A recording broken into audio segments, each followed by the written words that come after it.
Hey guys, welcome back to the Conrad Blacksmithing channel. Today we are making a massive double bit out of this big old billet right here. Everybody likes these battle axes, so I'm gonna give one a shot. Never made one before. This sucker's gonna be big, so stay tuned.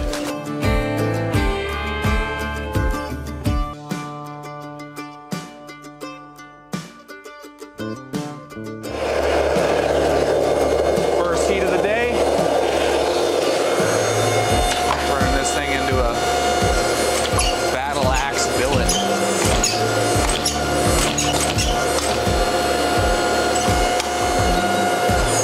I honestly have no idea the dimensions of this billet should be, because I've never done one of these before. So we're gonna guess. But I'm guessing it's gonna have to be a little tall, but also a little long.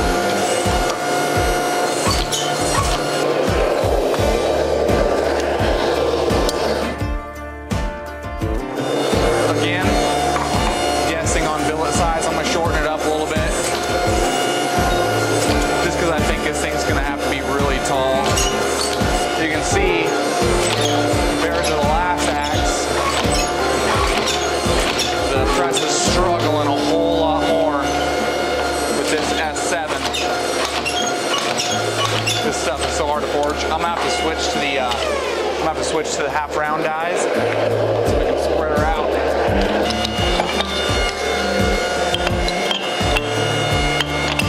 Tell you what, I'm not sponsored by Cole Ironworks, but man, this press is so good. This is probably the only tool in the shop that I can go in the morning and just turn it on and it works every time. We've switched to the half round dies because I need to get work done. And these get work done.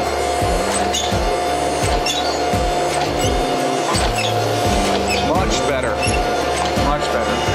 We need to get some height on this billet. This thing's gonna have some wide bits to make it tall. It is more difficult to keep this thing square and even with these half rounds. Okay. Now I just want some length.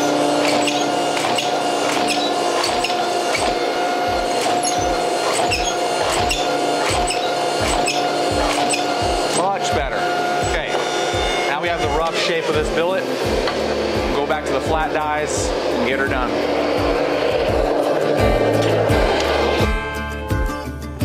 Fourth heat. Back to the flat dies. I hope this billet works. We will see. One thing you want to watch out when you're forging, guys, is if you see any floaters or big, thick pieces of scale, you want to get those off. Like all this stuff on the die, I get that bottom die clean before I move on. No point in forging it into the surface, making it look nasty. Okay. Look at that. I'm gonna have this done in one heat now that we use those half round dies. Also, you want to make sure your billet's nice and square, so when you go to punch it, your punch doesn't veer off like crazy because your billet's tilted. The end of the heat is a great time to just look, see if it's square. Also, flip it over, because it might be square on one side, but not square on the other side. And I know that sounds weird, but it's because this top die sometimes moves. See, if I do that, you can see it tilts like that. Make sure that I'm right underneath the ram here. Flip it over, and she's good to go. All right, let's stick her back in. Next heat.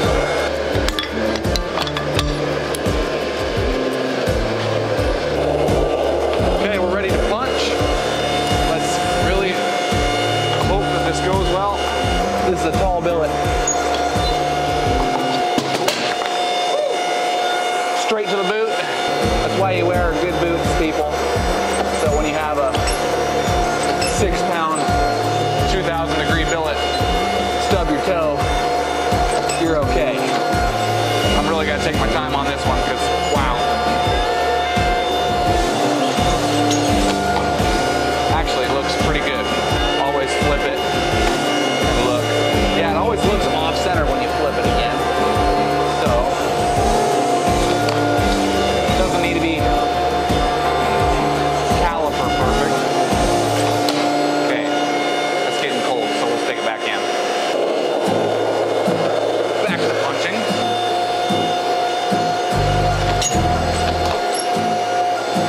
There we go. Wow, it stayed center. I sent her all the way down. So a plug should be actually pretty thin on this one.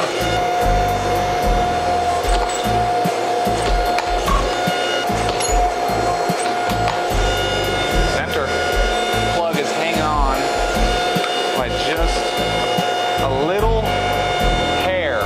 So we'll see if we can get her out. Nope. Gonna have to tap it out. There she goes. You'll get that with these double bits. Looking good though.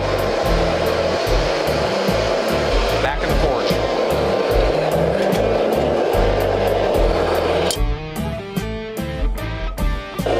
Time to drift it, folks.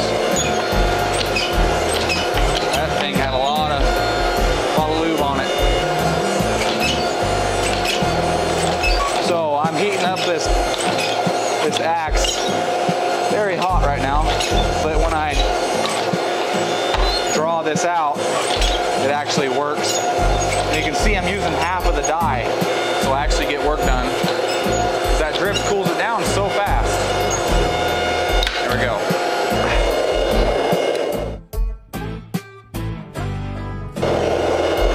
Drift session number 2. Perfect, nice and straight.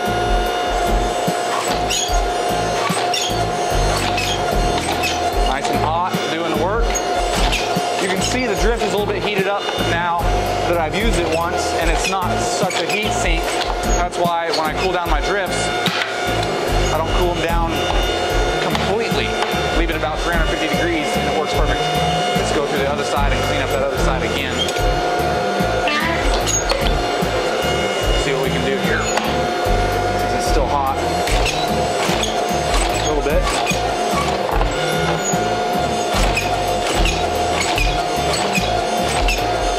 Okay. Let's see if it'll come out this time.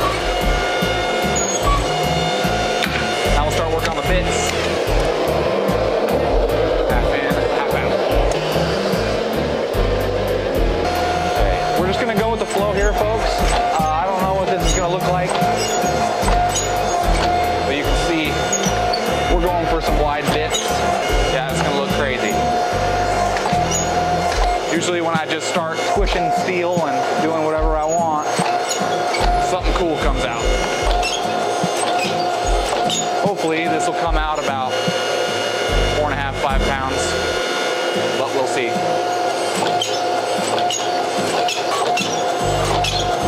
Definitely gonna be thin.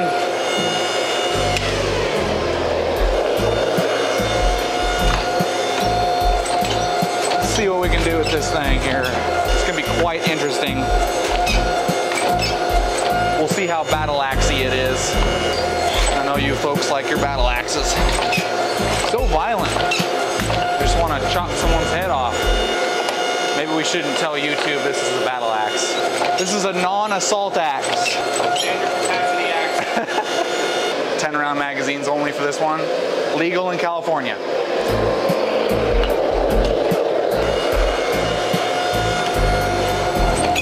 Just thinning out the edge here a little bit. Not doing a whole lot this heat. I like to get it real hot for the edge just so I don't crack it. This is gonna look ugly until it looks pretty, folks. Other side we go. Now on to the other side. Let's see what we can do here. I do have a little bit more material to work with on this side because my eye was not perfectly centered.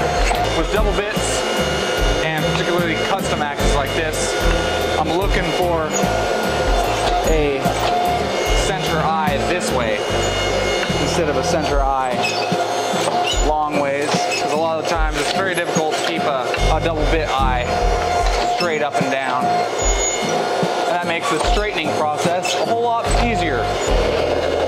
Continuing on this opposite bit here.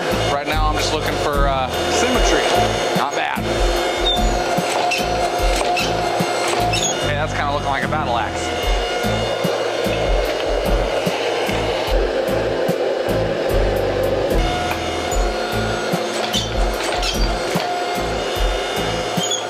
Like last heat, get that edge nice and hot. And you know what? I think we'll use this offset material to our advantage. One side will be thicker for splitting and one side will be thinner for chopping. Now we're looking for that symmetry. I've got it up on the top. On the bottom it needs a little bit more. So we'll heat up that bottom a little bit and get to work on it.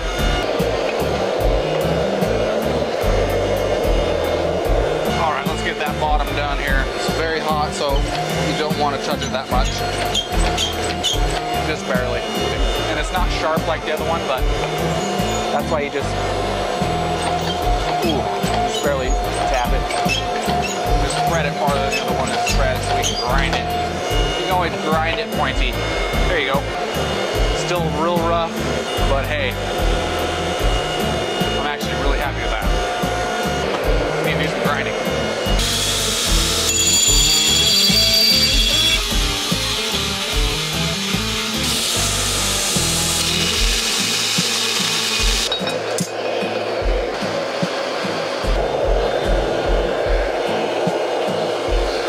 Just weighed this thing and it is over 6 pounds. So we need to go up in our drift sizes. First, that means I must do this one. Get it open back up.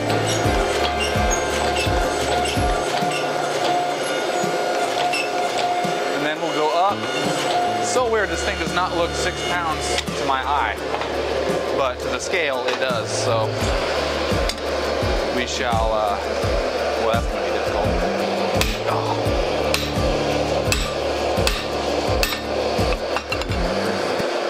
That one's not coming out right now. So you're back in the forge. So if you ever get a drift stuck like that, just heat it back up. The metal will expand and it'll come out, hopefully. We'll see. Okay. I've asked Dad for some help because this axe is not cooperating. Yeah, see? So when you heat it up, it's easy. Oh, you got her stuck in there. Yeah. Nice. So don't let your drifts, don't let your axes get too cold with a drift in there because they will get stuck. Now we can move to the other side and then go up in drift sides. Other side. One hit. All we're doing here is trying to open that eye back up, maybe spread it out a little bit because the next drift is very large and it's not going to be easy to drift it. So now this is still hot and that's still not balancing. Oh boy. Oh boy. I'm scared. Forgo the tongs. There we go.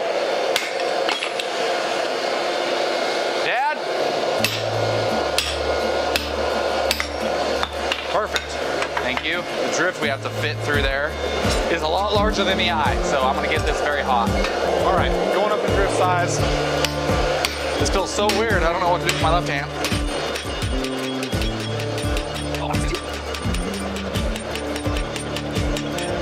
Okay. Usually when I go up in drift size that much, I do as little forging as I can because it's very easy to get the drift stuck. That? Yeah, like that. We'll just stick it back in the forge. It's a lot of hot steel.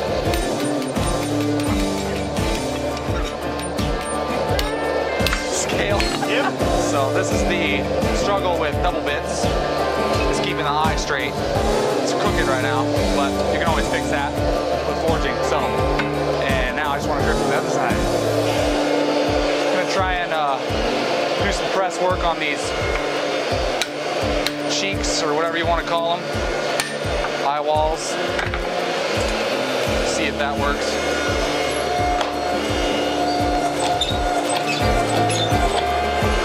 Just get them thinned out so when I go to hand hammer, it's not so difficult, you know? But usually when you press on the end of the drip like this, it pinches the tip of the eye and gets the drip stuck. Lane, my camera guy, had to help me hold the axe. We're gonna retry that on the other side, see if we can't be a little bit more successful. And then after that, do a lot of hand hammering on this one to make it look pretty, because it is all messed up right now. But it always looks ugly until it's pretty. So this is hand hammering and straightened her out a little bit.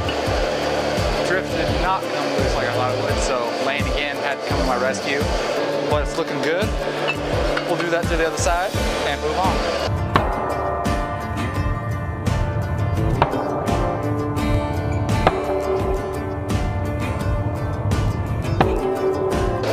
That hammer gets heavy after swinging it for so long. Back in the forge.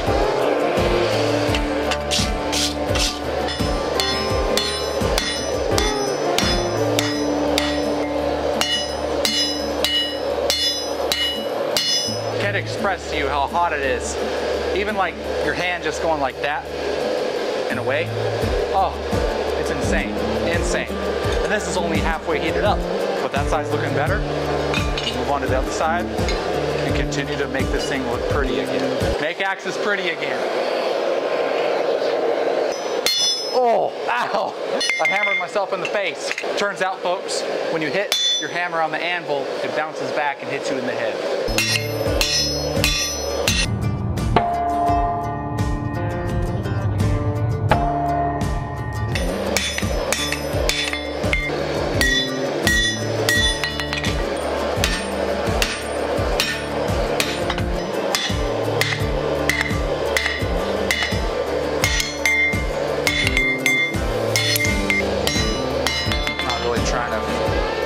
Anything. Always check for straightness, especially in your friends.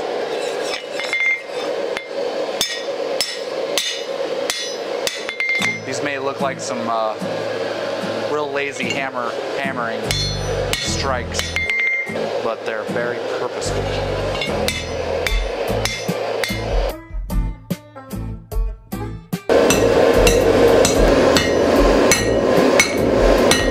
Guys, we have this thing straightened out, just like the country needs to be straightened out, and we're ready to stamp it. A little tip for you guys that don't have a press specifically for stamping. I use this was a 1/2 inch round piece of mild steel, but it's not anymore because it's been smashed. I use this and just move it around on the edges, because obviously this is not a perfectly flat surface. So I'll move this around and it'll actually pinpoint that pressure and get the stamp nice and even to do a custom fit on the stamp. So that's a little tip for you blacksmiths out there.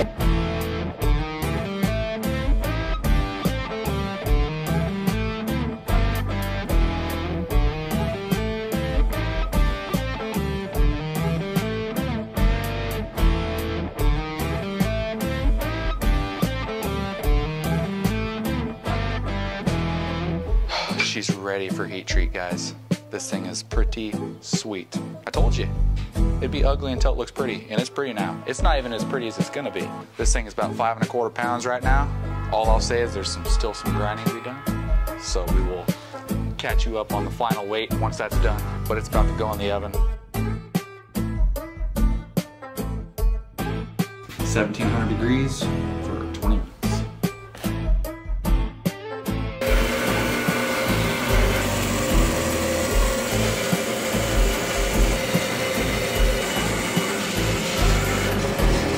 Ready to go on this handle here. Getting the eye all shaped up, and I'm just guessing on the eye. That is tough. I don't like when the grain does that. That's my sign to quit going. Gotta do that on the grinder there. If somebody knows why hickory does that, let me know please, because it's very weird. It just wants to break. Yeah, like that. Whenever it's peeling like that, I try not to go too close on the surface finish. You don't want to go below. We'll do the rest on the grinder. Quench time.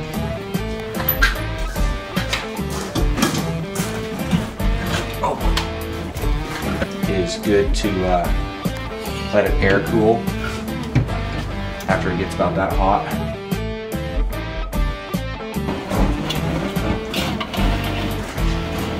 For anyone that may suggest a respirator for this, I will say that this fume smoke is so thin that when I have my respirator on, I can smell it still. Let that cool down, this S7. We'll go set this outside, let all the oil burn off, fit it to the handle.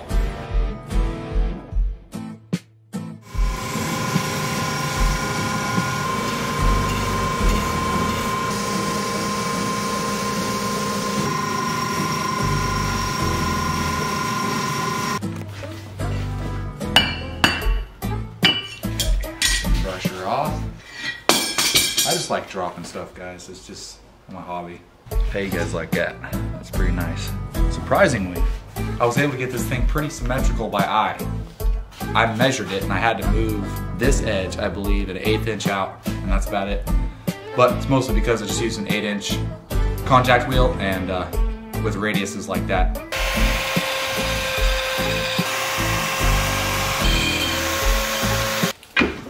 To the anvil, Batman. Oh my goodness.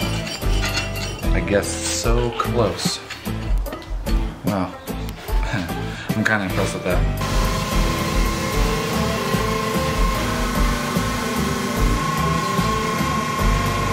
This just feels like a battle axe. It just feels like I should chop your head off. Easy, easy!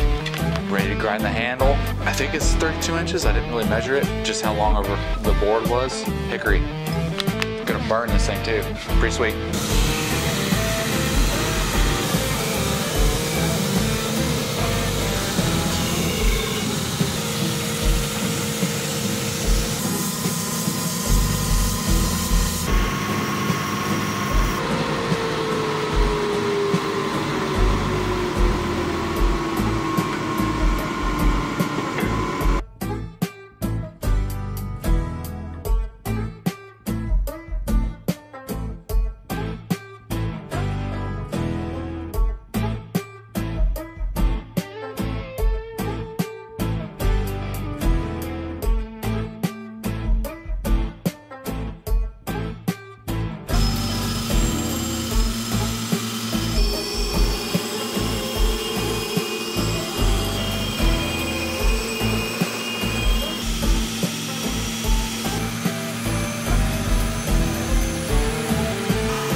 Always glue your wedges. I promise they'll fall out if you don't. Promise. Another tip is I like to make my wedges a little thinner on the edges because these sides of the eye tend to fill up quicker with the wedge and the middle fills up last. So I kind of make them obtuse. Does that not look good or what? I like that a lot.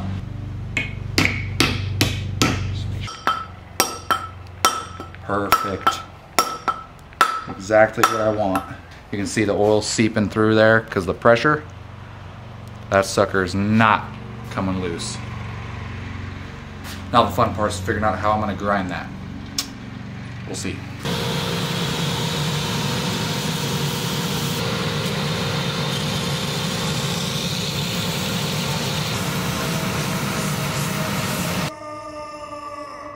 Look at this. A beast. I don't even know what to say. This sucker's crazy. This makes me want to go out in there and kill some Vikings or something. What do you guys think? I think this is limb chopper, head splitter. I don't know, the axe she told you not to worry about.